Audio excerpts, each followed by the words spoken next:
So looking at nukes here, the 1 year price return is 49% plus. Obviously has had a massive run up, but I think the other side of the coin that we haven't discussed about yet is Blackwell, right? So nuclear had this massive Mhm. run up. Then we get the Blackwell news here at the beginning of the year, which now people are thinking, well, maybe data centers won't need as much energy consumption going forward. How is that factored into this sector? Blackwell is interesting because it changes the requirements for what we think of in the future, right? This AI power requirement.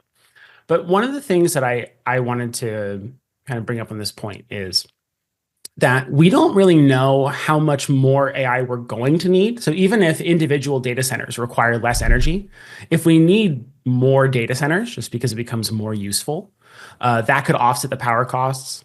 Part of it is the rise of like cryptocurrencies, right? If the United States now, as of yesterday, the news was that we're going to start buying up cryptocurrencies in our strategic crypto reserve, a lot of that is a lot of wasted energy, right? Like Bitcoin uses a ton of energy because no one can be trusted within the system, right? So everyone has to do all the math as opposed to like Visa just doing the math, right?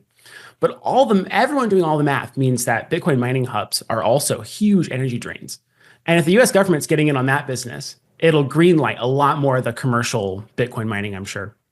That'll take up more energy. Just the amount of people coming into the country, right? We are a net positive on people every year on population. So that'll cause energy rising, and we can choose to provide energy to these people either through clean means or not. Right now, of course, natural gas is how we get most of our power in the U.S. currently, liquid natural gas, and it is relatively clean. It is still a carbon producing element, but it's relatively clean compared to oil or coal. And that's been one of the barriers too, is if we can do everything off of liquid natural gas, do we need nuclear? I have been very bullish on midstream and LNG in particular as well.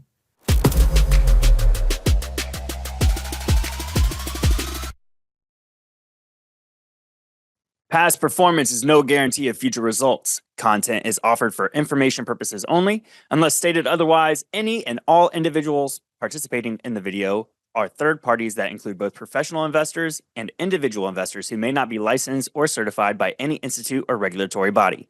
Unless stated otherwise, the views or opinions expressed may not reflect those of Seeking Alpha as a whole.